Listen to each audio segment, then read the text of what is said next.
Ahora está bien, sigamos. Entonces, ¿cómo podemos saber que las afirmaciones mesiánicas de Jesús eran ciertas? El afirmar algo no quiere decir que eso sea verdad. Nosotros hemos de comprobar las afirmaciones.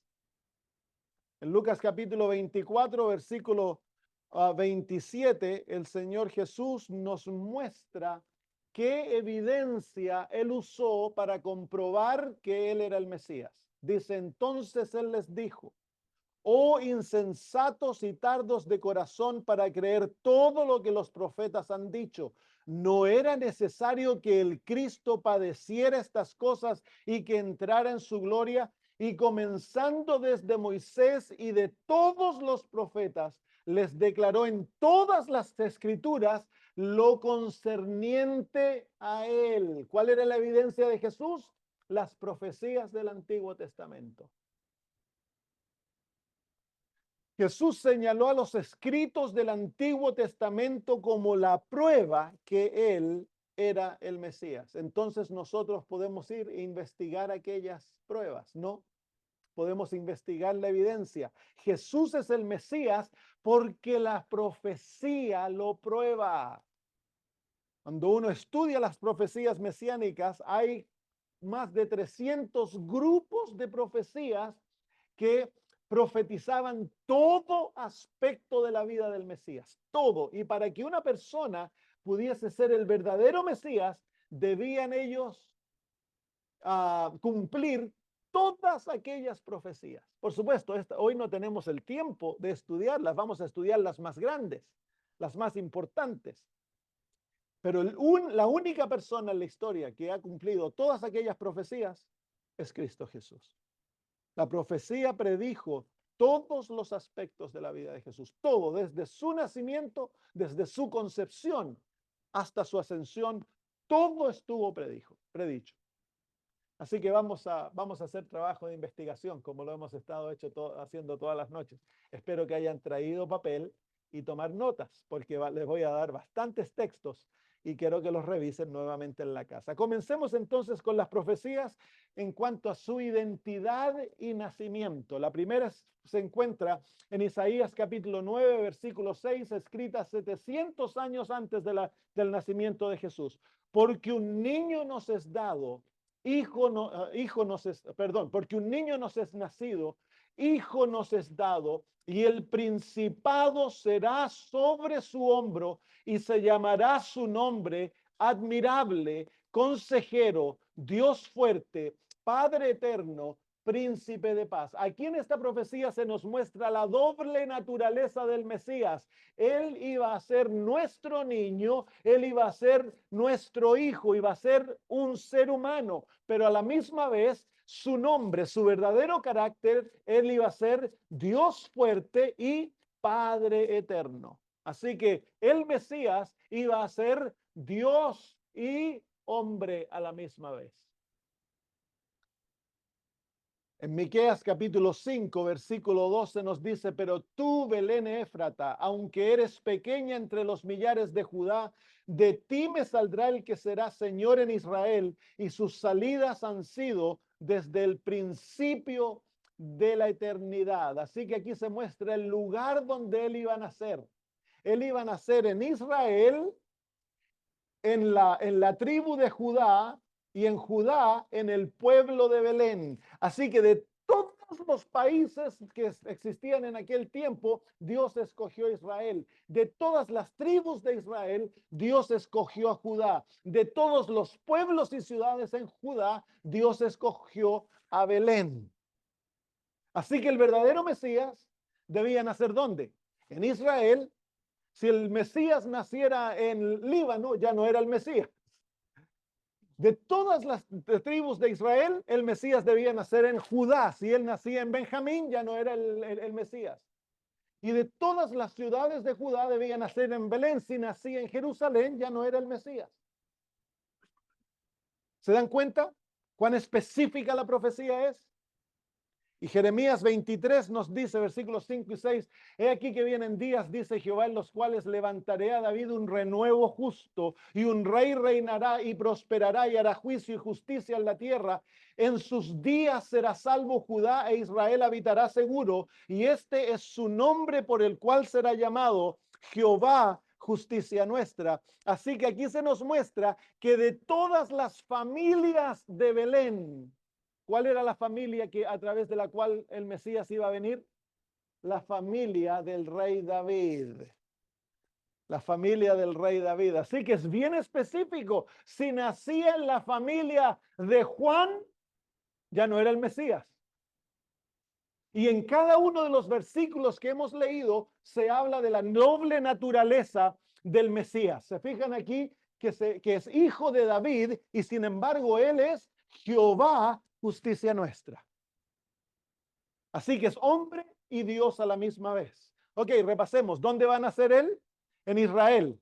En las tribus de Israel, en Judá. En las ciudades de Judá, en Belén. En las familias de Belén, David. Muy bien. En Isaías 7:14, por tanto el Señor mismo os dará señal. Aquí una virgen concebirá y dará a luz un hijo y llamará su nombre Emmanuel. Esta está bien difícil, ¿no? Porque una virgen ha de concebir. Y eso sería un milagro. Había en Curacaví un pastor pentecostal que decía que las niñas que él sacaba a la obra misionera quedaban embarazadas por el Espíritu Santo. Era un pastor bien pillo. Ninguna, ha habido tan solo una mujer en la historia. Su nombre era María. Así que en el nacimiento de Cristo todas esas profecías se cumplieron. ¿Él nació dónde? En Belén, en Judá, en Israel. Su mamá era virgen y su mamá era descendiente de David. Incluso su papá era descendiente de David. Así que a Jesús, por descendencia, naturalmente le hubiese correspondido el trono de Israel. Por eso se lo llama rey. Sigamos entonces rápidamente avanzando. ¿Cuál iba a ser el tiempo de su revelación? No se nos dice el tiempo de su nacimiento, a pesar de que se puede deducir contando para atrás. Se lo voy a mostrar en un poquito. Vamos a Daniel capítulo 9, versículos 24 al 25. ¿Cuándo el Mesías iba a aparecer? 70 semanas están determinadas sobre tu pueblo y sobre tu santa ciudad. Sabe pues y entiende que desde la salida de la orden para restaurar y edificar a Jerusalén hasta el Mesías príncipe, se fijen que la profecía nos está hablando del Mesías, habrá 7 semanas y 62 semanas. La plaza volverá a ser edificada y el muro en tiempos angustiosos. Y después de las 62 semanas se quitará la vida al Mesías, mas no por sí. Y por una semana confirmará el pacto con muchos y a la mitad de la semana hará cesar el sacrificio y la ofrenda. Así que la profecía nos da un periodo de 70 semanas proféticas. Pero en el libro de Daniel y el libro de Apocalipsis, que son libros simbólicos, cuando se nos da una profecía de tiempo, tenemos que decodificar aquel tiempo porque es simbólico. Las 70 semanas son semanas proféticas. Bueno, la Biblia nos ayuda. En la Biblia aprendemos que un día profético equivale a un año. Y esto viene de varios versículos en el Antiguo Testamento. Les muestro uno, Ezequiel 4:6. Y cumplidos estos, te acostarás otra vez. Dios le está hablando a Ezequiel. Sobre tu lado derecho. Y llevarás la iniquidad de la casa de Judá 40 días. Y mire lo que Dios le dice ahora. Día por año te lo he dado. Así que, ¿cuál es la equivalencia aquí? Un día equivale ¿a qué? A un año. Entonces ahora tenemos que hacer un poquito de trabajo matemático en las profecías de las 70 semanas. Si un día profético equivale a un año, una semana profética va a equivaler ¿a qué? A 7 años. ¿Por qué? Porque una semana tiene 7 días. y 70 semanas proféticas van a equivaler a 490 años. ¿Por qué? Porque 70 semanas por 7 días son 490 días, que equivale a 490 años. ¿Agarraron eso? ¿Está claro? ¿Sí? Ya. Entonces, ¿cuál es el común denominador de el tiempo profético? El día. Así que cuando tú estudias profecía, tienes que convertir cualquier tiempo profético, lo conviertes ¿a qué? A días. Cuando lo convertiste a días, ya tienes años. ¿Por qué? Porque un día profético equivale a un año, literal. Entonces ahora la profecía de las 70 semanas en realidad son 490 años. Ese es un periodo muy largo, ¿no les parece? Son casi 500 años que Dios da un periodo de 500 años para Israel y luego dice, y luego divide ese periodo en 3 grandes secciones. Lo divide en un periodo de 49 años, en un periodo de 434 años, que nos da en total 483 años o 69 semanas. Y el último periodo es un periodo de 7 años o una semana, que está dividido en 2 mitades de 3 años y medio. ¿Qué tenemos que hacer ahora? Ya entendemos la profecía. Literalmente son 490 años. Y la profecía está dividida en 3 periodos grandes de 49, 434 y 3 años y medio cada uno. ¿Queda eso claro? ¿Qué tenemos que encontrar ahora? Porque miren lo que nos dice la profecía. Sabe pues y entiende que desde la salida de la orden para restaurar y edificar a Jerusalén hasta el Mesías príncipe, ese es un periodo de tiempo, ¿no? Desde hasta es un periodo de tiempo, ¿cierto? ¿Están conmigo? No quiero perderlos en esto. ¿A dónde comienza la profecía? Nos dice aquí, dice desde, ahí nos está dando el punto de partida, ¿cierto? Desde la salida de la orden para restaurar y edificar Jerusalén. Ah, así que cuando se da una orden que es para restaurar y edificar, fíjense que no es tan solo para edificar, sino que es también para restaurar a Jerusalén, comienza la profecía. En la historia encontramos 3 de esas órdenes. Una fue dada por el rey Ciro en el año 535, que permitió a Israel volver a construir el templo, pero no le daba autoridad para construir la ciudad. Esa orden fue repetida en el año 521 por Darío, pero fue repetida, no se le dio poder para restaurar la ciudad. En el año 457 a.C., en el 7º año de Artajerjes, rey de Persia, él dio la orden, y ustedes pueden leer aquella orden en el libro de Esra, capítulo 7, donde él firmó un edicto que le permitía a Israel volver a ser una entidad y a terminar de restaurar la ciudad que estaba en ruinas. Así que tomamos el año 457, que de acuerdo a historiadores es uno de los años más certeros en la historia. Se puede comprobar por distintas avenidas el 7º año de Artajerjes. Les voy a mostrar una cita cuando estudiemos la profecía más larga. Les voy a mostrar una cita que confirma aquello. Así que ya tenemos el año de partida, el año 457 antes de Cristo, cuando se da la orden para restaurar a Jerusalén. Entonces ahora sumamos los primeros 49 años, iba a ser el tiempo que iba a tomar reconstruir la ciudad. Y después vienen los siguientes 434 años. Si añadimos 457 antes de Cristo, le añadimos 483 años, recordando que no hay año cero en la historia, nos lleva al año 27 después de Cristo. Ese es el año en que debía aparecer el Mesías. Desde que se da la orden para restaurar Jerusalén hasta el Mesías príncipe, habrá 7 semanas y 62 semanas. Un total de 483 años o 69 semanas. El año 27. Y la profecía culmina termina en el año 34 después de Cristo. Nos vamos a concentrar en esta fecha, el 27 después de Cristo. Para que el Mesías sea el Mesías, no puede aparecer en el año 28, no puede aparecer en el año 26. ¿Qué año tiene que aparecer? El año 27 antes de Cristo, después de Cristo. Vamos a investigar, pues.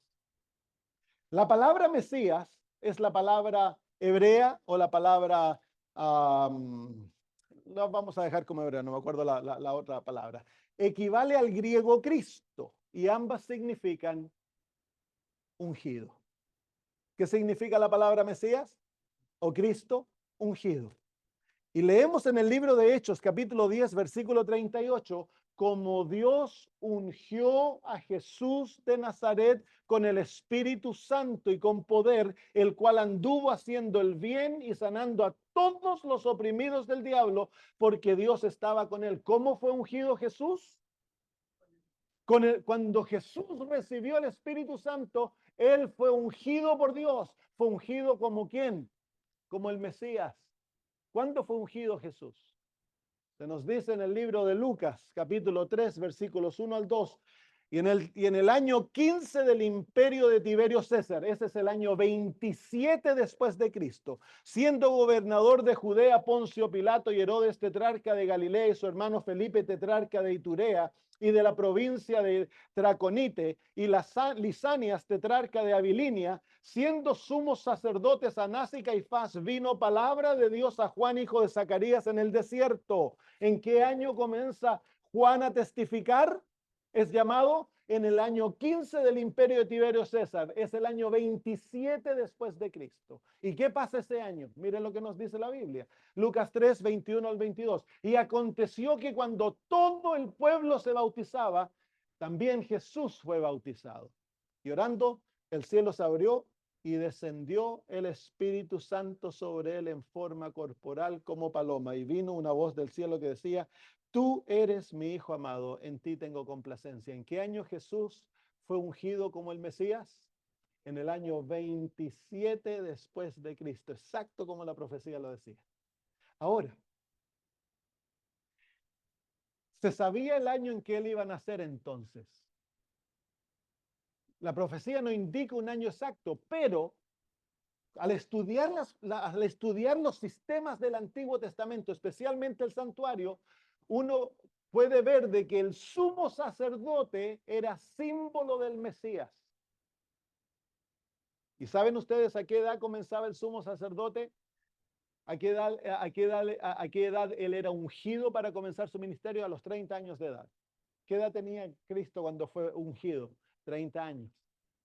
Ahora, entonces, si el sumo sacerdote iba a comenzar su ministerio a los 30 años, el Mesías tenía que ser ungido cuando tenía 30 años de edad. Entonces los judíos podrían haber ellos sabido el año cuando el Mesías iba a nacer. No eran ignorantes, porque todo lo que tenían que hacer era, al final de ese periodo de 483 años, contar 30 años para atrás, y ellos podrían haber dicho, en el año 3, en nuestra manera de calcular las cosas, en este año van a ser el Mesías. Ellos podrían haber estado listos. Sigamos. Las profecías en cuanto a su ministerio. Daniel 9:27 nos dice cuánto tiempo su ministerio como Mesías iba a durar. Dice, y por una semana confirmará el pacto con muchos, y a la mitad de la semana hará cesar el sacrificio y la ofrenda. Así que aquí estamos mirando esta última semana, ese pedacito acá. Ya cubrimos este periodo. Al fin de este periodo largo, el Mesías es ungido y le queda todavía una semana y nos dice que por una semana va a confirmar el pacto con muchos. Miremos esa última semana. Y que en la mitad de la semana él iba a traer a fin los sacrificios. ¿Cómo? Por su muerte. Así que en la mitad de la semana, lo vamos a ver en un poquito, en la mitad de la semana el Mesías iba a morir para terminar los sacrificios de animales. Por lo tanto, su ministerio iba a durar ¿cuánto tiempo? 3 años y medio. Jesús fue bautizado en el otoño del año 27 antes de Cristo. Por lo tanto, su ministerio iba a durar hasta la primavera del año 31. Después de Cristo debiese ser esto, no antes de Cristo, perdón, eso estoy equivocado, es después de Cristo. He mirado estos cosas tanto tiempo, tantas veces, y ahora me doy cuenta de que es DC, no AC. ¿Me entendieron esto aquí? ¿Cuánto tiempo dura el ministerio de Cristo de acuerdo a la profecía? 3 años y medio. Ahora, ¿fue eso lo que duró? Bueno, sabemos de que Cristo fue bautizado en el otoño, no sabemos la fecha correcta, exacta, pero él fue bautizado en el otoño y murió en el año 31 después de Cristo, en la primavera. ¿Por qué? Porque tú lees el libro de Juan y el libro de Juan nos presenta la cronología de la vida de Jesús y en la vida de Jesús pasaron cuatro Pascuas. Él se bautizó más o menos 6 meses antes de la primera Pascua y su última Pascua fue la Pascua de su sacrificio y la Pascua caía en la primavera. Por lo tanto, pasaron 3 años y medio. Así que el ministerio de Jesús son 3 años y medio, exacto como la profecía lo había predicho. Las profecías también nos hablan acerca de la traición y la muerte del Mesías. Dice Salmo 41, versículo 9, aún mi íntimo amigo en quien yo confiaba, el que de mi pan comía, levantó contra mí su calcañar. ¿Se acuerdan qué fue lo último que pasó antes que Judas entregara a Jesús? Comieron pan juntos, ¿sí o no? Miren lo que la profecía dice, el que de mi pan comía. Qué increíble, ¿no? Así que iba a ser traicionado por uno de sus mejores amigos. Mire, Zacarías nos dice por cuánto lo iban a vender. Zacarías 11, 12 y 13. Y les dije, si les parece bien, denme mi paga. Y si no, déjenla.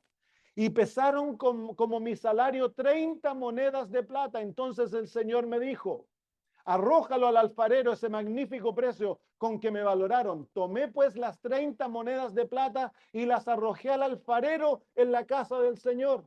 ¿Se fijan lo que la profecía dice? ¿Por cuánto lo iban a vender al Mesías? 30 piezas de plata, que era el precio de un esclavo.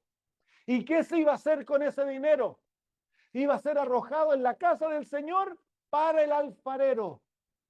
¿Se acuerdan ustedes qué pasó con Judas? Volvió al templo, se encontró con los sacerdotes. ¿Cuánto fue que le dieron? 30 monedas de plata. ¿Y qué hizo con esas monedas de plata después? Fue y las tiró en el piso del templo. ¿Y qué hicieron con esa plata? Compraron el campo del alfarero. ¿Cuánto tiempo antes Zacarías había escrito su profecía? Cientos de años antes. Qué increíble, ¿no? ¿Cómo se va cumpliendo? Isaías 56. Di mi cuerpo a los heridores y mis mejillas a los que me mesaban la barba. No escondí mi rostro de injurias y de esputos. ¿Escupieron a Jesús? ¿Lo golpearon? ¿Sí? ¿Le flagelaron su espalda? Claro.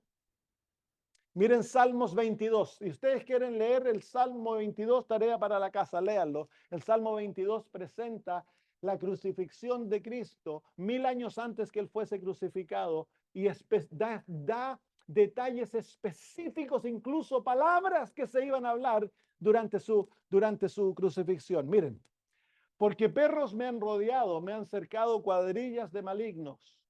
Horadaron mis manos y mis pies. 1000 años antes que se inventara la crucifixión, el salmista nos dice que el Mesías iba a ser crucificado, le iban a rodar las manos y los pies.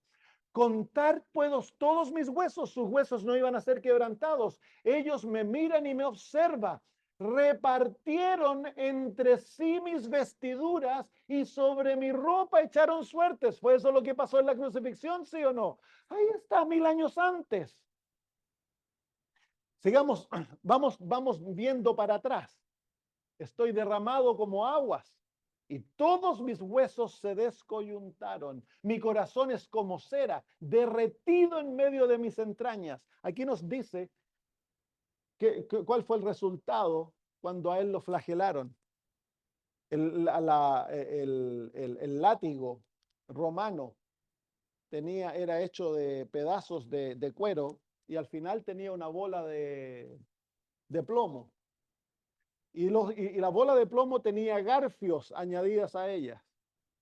Así que cuando golpeaban el cuerpo, esas bolas de plomo entraban en la piel y al sacarlas salían volando con pedazos de carne, pero también eran tan exactos que podían golpear ciertos huesos y descoyuntarlos. ¿Cuántos huesos le descoyuntaron a Jesús? Todos mis huesos se descoyuntaron. Por eso cuando le pusieron la cruz, no la pudo acarrear. Estaba debilitado, no tenía el poder para levantarla. Mi corazón es como cera. Eso es lo que muestra. Cuando le enterraron a Cristo Jesús, la, la lanza en el costado salió agua y sangre. ¿Por qué agua? Porque el corazón se había destruido. El corazón de Cristo literalmente explotó dentro de sí cuando el Padre lo abandonó en la cruz. El Señor Jesús exclamó, ¿se acuerdan? Padre, ¿por qué me has abandonado? El dolor fue tan grande que su corazón explotó dentro de sí. Él murió de un corazón quebrantado, derretido entre mis entrañas, dice. Se secó como un tiesto mi vigor, no tenía fuerza. ¿Se acuerdan cuando le pusieron la cruz sobre él? No le quedaba fuerza. Jesús era un carpintero, él estaba acostumbrado a ir a los cerros a cortar árboles, pero cuando le pusieron la cruz no lo pudo, no le quedó vigor. Y mi lengua se pegó a mi paladar. Terrible sed. ¿Se acuerdan lo que Jesús dijo en la cruz? Tengo sed. Y me has puesto en el polvo de la muerte. Qué cuadro, ¿no? 1000 años antes que pasara. Versículos 7 y 8. Todos los que me ven se burlan de mí. ¿Pasó eso en la cruz? Estiran los labios, hacían así, como los niños ahora que se ponen cosas en la boca, hacían. Estaban burlándose, le decían, menean la cabeza, no, no, no, diciendo, confió en Jehová, líbrele él. Miren, palabras de lo que se iba a decir, sálvele puesto que él en él se complacía. ¿Fue eso lo que dijeron?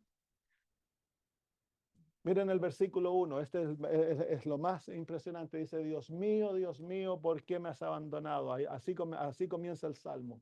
¿Por qué estás tan lejos de mi salvación y de las palabras de mi clamor?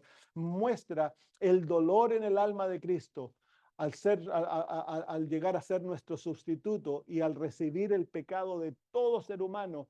El Padre lo abandonó porque Cristo Jesús tenía que morir solo, tenía que morir por la paga de nuestros pecados, iba a recibir el castigo de la justicia de Dios sobre él.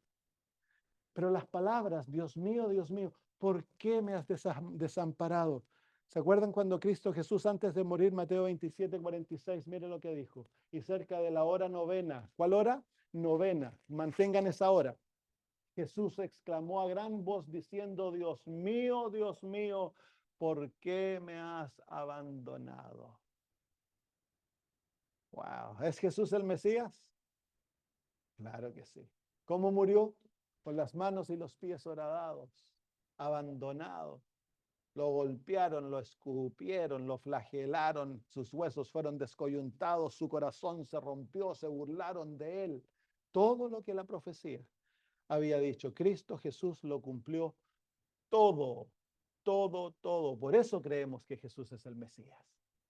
Porque no creemos simplemente por tradición. La religión cristiana no es una religión que se lleva por tradición, que mi abuelo, que mi mamá, que mi papá, que mi tío, que mi familia. No, la religión cristiana se lleva por convicción. La religión cristiana se adopta al conocer la verdad. Es una decisión personal. Yo no puedo decidir por mis hijos han de decidir por sí mismos. Dios no acepta de que mis padres me tomen la decisión de que yo sea cristiano. Eso no es así. Cada uno inteligentemente ha de ver la evidencia y tomar aquello que es verdad. La religión cristiana dura tan solo una generación. No se pasa a la próxima generación por fuerza ni por herencia. Se le enseña y se anima a creer, pero la persona tiene que hacer su propia decisión. Daniel capítulo 9, vamos a ver el tiempo de su muerte. Esto para mí es sorprendente. Lo que les voy a mostrar ahora es sorprendente, porque estas profecías muestran hasta la hora en que Jesús iba a morir. Miren, Daniel 9, 26 y 27. Después de las 62 semanas, se quitará la vida al Mesías. Así que el Mesías iba a morir. Esto es lo que los judíos nunca han querido aceptar, que el Mesías iba a morir. Ellos han puesto una maldición en Daniel 9 para que no se lea. Han puesto una maldición en Isaías 53 para que no lo lean. ¿Por qué? Porque es tan claro.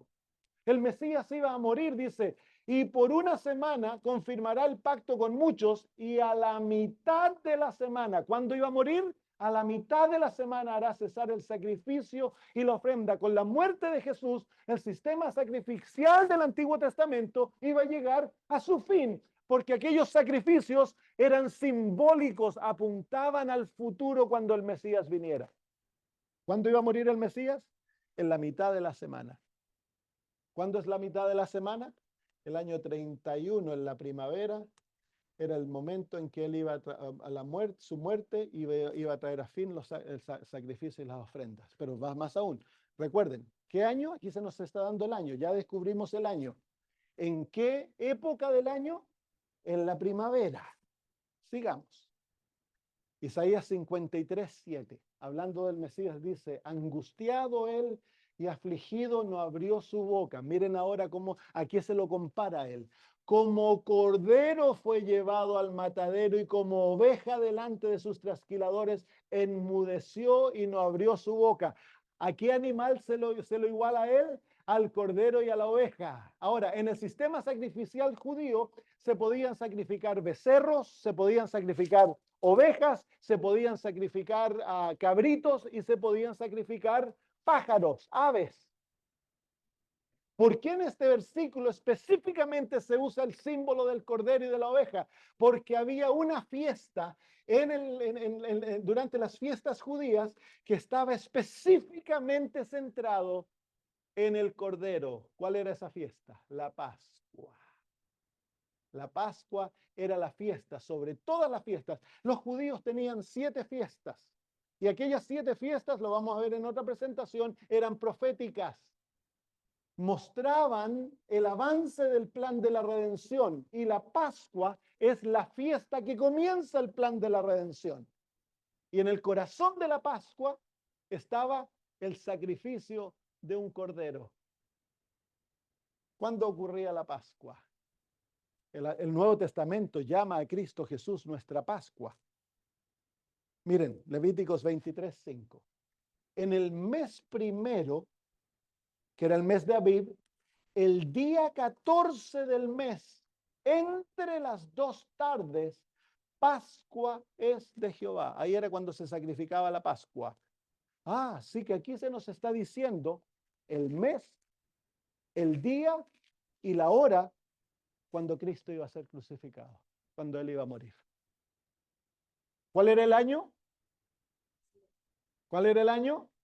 No, 31, el año 31. ¿En qué época del año? La primavera. ¿En qué mes? El primero. ¿En qué día del mes? El 14. ¿A qué hora? Bueno, no les muestro la hora todavía, simplemente aquí dice entre las 2 tardes. ¿Cuáles las 2 tardes? Bueno, vamos a ver la manera que los judíos contaban el día. Las 12 del día, cuando el sol se encontraba arriba, era la primera tarde. Ahí era cuando comenzaba la tarde. Y a las 6 de la tarde era cuando el sol se ponía, era la segunda tarde. Esta se llamaba la sexta hora y este se llamaba la 12ª hora. ¿Cuál es lo que se encuentra entre las 2 tardes? La 9ª hora. ¿A qué hora murió Jesús? ¿A qué hora murió Jesús? De acuerdo a Mateo, a la 9ª hora. 1500 años antes se había escrito que él iba a morir a las 3 de la tarde, la 9ª hora. Es por eso que cuando Jesús dice que del día y de la hora de la venida de Jesús nadie sabe, no ha sido revelado, esto nos muestra por qué está Jesús haciendo ese hincapié, porque su muerte se había revelado con el día y la hora. Jesús murió ¿en qué año? El 31, en la primavera, en la fiesta de la Pascua, la primavera, en el mes primero, a los 14 días del mes, a las 3 de la tarde, Jesús murió, a la 9ª hora. Exacto como la fiesta lo había indicado. ¿Es Jesús el Mesías? Pero no queda duda, pues. ¿Se fijan cómo Jesús apuntó a las profecías? ¿Por qué? Porque la profecía contaba la historia de su vida. Qué maravilloso, ¿no? La fe del cristiano es una fe inteligente. No es una fe basada en sentimientos. El cristianismo es una fe basada en hechos. Es basada en verdades eternas, verdades inamovibles. Por eso creemos que Jesús es el Salvador del mundo. Por eso creemos que Él es el Mesías. Por eso creemos que Él es Dios hecho hombre. ¿Por qué? Porque la Biblia lo comprueba. Amén. El cristianismo apela a tu inteligencia, a tu raciocinio. ¿Cuál iba a ser el motivo de su muerte? ¿Por qué iba a morir el Mesías? Miren, Isaías 53. Si tú quieres ver testimonios de judíos que al leer este texto se han convertido al cristianismo, anda a una website que se llama One for Jesus. Y tienen cientos de testimonios de judíos que al leer Daniel 9 o al leer Isaías 53 se entregan a Jesús.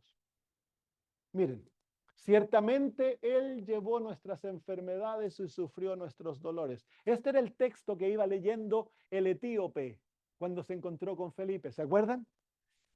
¿Y cuál fue la pregunta? ¿Está escrito de Él o por otro? ¿Por qué? Porque quería saber si el Mesías iba a morir o no. Mire, y sufrió nuestros dolores. Y nosotros le tuvimos por azotado, por herido de Dios y abatido, mas él herido por nuestras transgresiones, molido por nuestros pecados. El castigo de nuestra paz fue sobre él y por su llaga fuimos nosotros curados. Todos nosotros nos descarriamos como ovejas, cada cual se apartó por su camino, mas Jehová cargó en él el pecado de todos nosotros. Jesús iba a morir una muerte en lugar del pecador.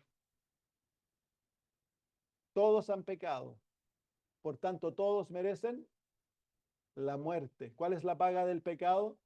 La muerte. Entonces la única forma de salvar al pecador era de que alguien tomara el lugar del pecador, de que alguien muriera en lugar del pecador. Eso es lo que llamamos una muerte sustitutoria, una muerte de alguien que dice, no, que él viva y yo llevo su culpa y yo muero por él. Pero ¿cómo puede ser una persona morir por todos, por billones de seres humanos? ¿Sabes tú que la ley de la sustitución es una ley legal? En Francia, durante la guerra con Inglaterra, hacían, ¿cómo se llama?, o conscripción a través de un sistema de sorteo. Ponían los nombres de todas las personas en un gorro, de todos los hombres que podían ir a la guerra, de edad de guerra, y los, ¿cómo se llaman?, los líderes de la ciudad sacaban los nombres. Los que eran escogidos iban a la guerra, y ocurrió una vez de que un hombre que tenía familia fue escogido para ir a la guerra, y el vecino le dijo, mira, yo soy soltero, dame tus detalles, yo me presento como tú y yo voy a la guerra por ti. Y así lo hicieron. El hombre fue y murió en la guerra. Vino otro sorteo, otra conscripción, y a este hombre se lo volvieron a encontrar.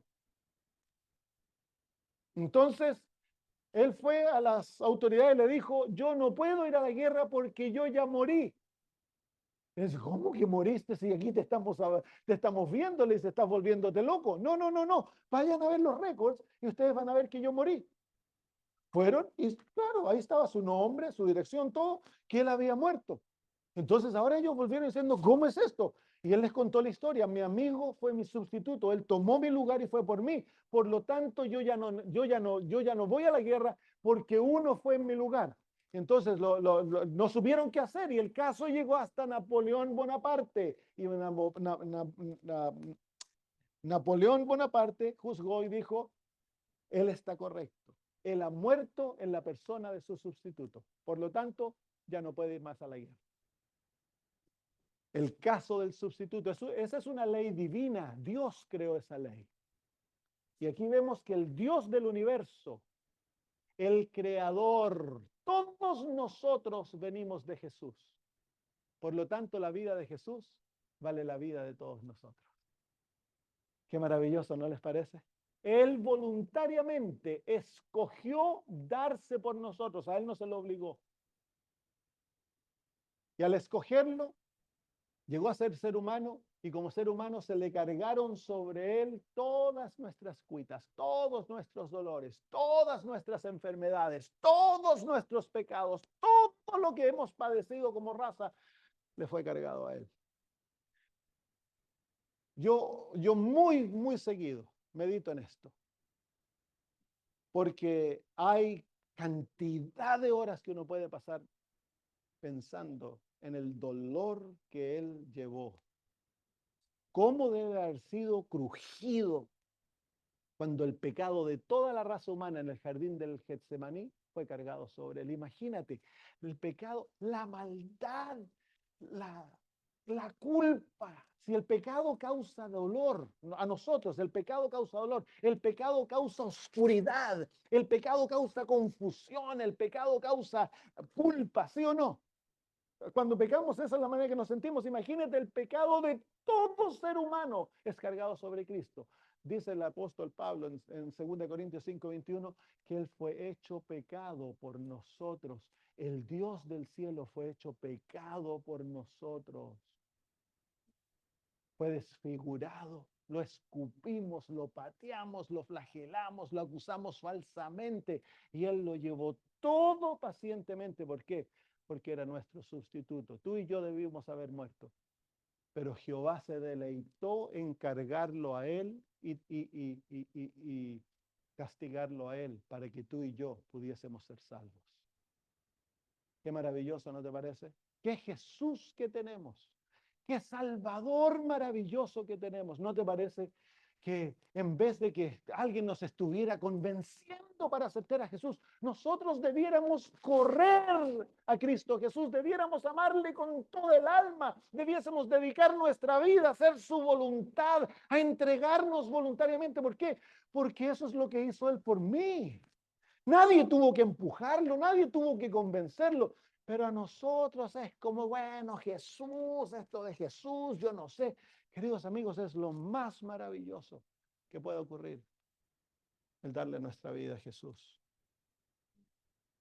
Él murió una muerte sustitutiva. Jesús tomó tu lugar y murió por ti. ¿No suena dulce eso, querido amigo?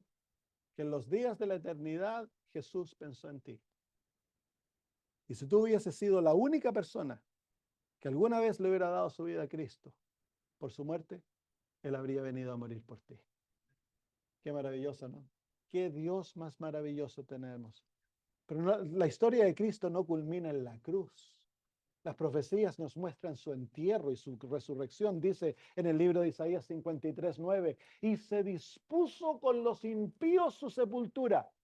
¿Por qué? Porque Cristo murió como un ladrón. Él tomó la posición de un ladrón, de un malhechor. Él fue crucificado en el lugar de Barrabás. Mas con los ricos fue en su muerte. ¿Sí o no? ¿No fue así? Murió como Barrabás, pero fue enterrado en la tumba ¿de quién? De José de Arimatea, que era uno rico, aunque él nunca hizo maldad, ni hubo engaño en su boca. Dice, porque no dejarás mi alma en el sepulcro, ni permitirás que tu santo vea corrupción. Así que no tan solo se lo iba a enterrar como rico, sino que él no iba a quedar en el sepulcro. Eso quiere decir que él iba a resucitar pronto. ¿Por qué? Porque no iba a permitir que hubiese corrupción, que su cuerpo se descompusiese. ¿Fue eso lo que pasó con Jesús? Claro que sí. Nuestro Señor no es un Señor de la cruz. Murió por nosotros. La cruz es esencial, maravillosa. Pero Cristo fue enterrado y resucitó. No es como Buda, no es como Mohammed. Jesús vive hoy. Y la resurrección es un hecho histórico. La resurrección fue presenciada por más de 500 personas. A Cristo Jesús se le presentó. Así que los apóstoles que vieron al Cristo resucitado, que al primero no lo creían, como lo estudiamos en esta mañana, luego cuando vieron la realidad y fueron convencidos que Cristo había resucitado, todos ellos murieron muertes violentas, excepto Juan. Todos padecieron y ninguno de ellos cambió la historia. Así que la resurrección de Cristo es un hecho histórico. Qué maravilloso, ¿no? Cristo resucitó. Cristo vive, querido amigo. Y luego el Salmo 110:1 dice, Jehová dijo a mi Señor, siéntate a mi diestra hasta que ponga tus enemigos por estrado de tus pies. Si el Señor estaba en la tierra, si Jesús estaba, el Mesías estaba en la tierra y iba a morir, en ser enterrado y resucitado, y luego Dios le iba a decir, siéntate a mi diestra, ¿qué quiere decir eso? Que él iba a volver al cielo, pues. Así que aquí se predice la ascensión de Jesús. Y fue así lo que ocurrió. Cuando Esteban fue apedreado a muerte, antes de morir él testificó, dijo, mas él lleno del Espíritu Santo, puestos los ojos en el cielo, vio la gloria de Dios y a Jesús en pie a la diestra de Dios. Y dijo, he aquí veo los cielos abiertos y al Hijo del Hombre en pie a la diestra de Dios. Jesús ascendió al cielo, queridos amigos, donde hoy está sentado a la diestra de Dios. ¿Haciendo qué? ¿Qué está haciendo Jesús hoy en el cielo? ¿Qué está? Sí, eso es algo bien general, está intercediendo. Pero ¿qué está haciendo? Lo vamos a estudiar esta noche. Esta noche vamos a ver lo que Jesús está haciendo en el cielo. ¿Dónde lo está haciendo? Nuestra fe ha de ser una fe inteligente. ¿Y esa inteligencia debe venir de dónde? De la palabra de Dios. Amén. Jesús es el verdadero Mesías. Y Jesús es tu Salvador. Tú ya no tienes que morir. No tienes que perecer. ¿Has pecado? Claro. ¿Qué desea el Señor hacer contigo? Él desea salvarte, por eso proveyó un Salvador. Amén. No es una fe ciega, cree en uno que está muerto. No, esta es una fe viva. Creemos en uno que está vivo y que vive por nosotros en el cielo y cuya sangre pagó por nuestros pecados. Perdón, mañana vamos a estudiar en la noche lo que está haciendo Jesús. Hoy vamos a ver cómo hemos de ser salvos en la noche. Así que yo te hago el desafío. Si tu caminata con Cristo es simplemente así o estás en dudas, te estás jugando tu vida eterna. Si Él estuvo dispuesto a venir a morir por ti para darte la posibilidad de vivir con Él por la eternidad, ¿no crees, querido amigo, querida amiga, que vale la pena que nosotros le entreguemos nuestro corazón, le demos nuestra vida, lo aceptemos como nuestro Salvador inteligentemente y hagamos un pacto de vida con Él, que para siempre lo seguiremos? ¿No te parece que vale la pena? Como un galardón por lo que has hecho por nosotros. Y después de todo, Él vino a buscarnos y a salvarnos. Eres tú y yo que el Señor vino a rescatar. Tú y yo somos nosotros el producto de aquella obra. Yo pienso que hoy debiéramos decirle, Señor, yo quiero que tú hagas en mi vida lo que tú desees. Quiero darte plena autoridad en mi corazón. Quiero entregarte mi voluntad. Todo lo que soy, yo quiero dártelo porque tú vales la pena. Yo quiero ser el producto de tu salvación. Yo quiero que me salves para que por la eternidad yo pueda cantarte y darte gracias por lo que hiciste por mí. ¿Es ese tu deseo? ¿Deseas decirle al Señor, sálvame, Señor, que sin ti perezco? Si ese es tu deseo, podrías ponerte en pie donde estás para que oremos juntos. Expresarle al Señor el deseo que Él te salve. Entregarle tu ser, tu vida, tu corazón, todo lo que eres, dárselo al Señor para hacer un pacto de vida con Él. Oremos. Querido Dios, gracias te damos por nuestro Señor Jesús. Gracias te damos por darnos una fe inteligente, una fe que está basada en tu palabra, en hechos históricos. Gracias te damos porque la realidad de nuestro Salvador está más allá de la duda. Tú lo has comprobado, Padre, y hoy nosotros escogemos libremente, Señor, amar a Jesús. Escogemos entregarle nuestra voluntad, nuestra vida, corazón, todo lo que somos, dejarlo a los pies de Cristo. Y escogerlo a Él, escogemos tenerlo a Él como nuestro Salvador. Señor Jesús, toma posesión de nuestro corazón, de nuestra mente, de nuestro ser. Llénanos de ti y danos el don de la salvación, para que vivamos contigo por la eternidad y tengamos el gozo de alabarte para siempre, porque lo que tú has hecho por nosotros es maravilloso. Gracias, Señor, por hacerlo. Gracias por dar tu vida. Gracias por entregar todo y arriesgarlo todo por salvarnos a nosotros. En el nombre de Jesús lo pedimos. Amén. Esta noche vamos a hablar hojas o pieles. Hojas o pieles. ¿Qué se trata el tema? Bueno, vengan esta noche para saberlo. Si tú no podías venir, hoy era la hora que no debías haber venido, pero tienes que estar esta noche. No te lo puedes perder porque este tema es esencial entenderlo. Hojas o pieles. Nos vemos esta noche. Que el Señor los bendiga. Y a los amigos de Zoom, que el Señor los bendiga, que tengan una linda tarde este sábado.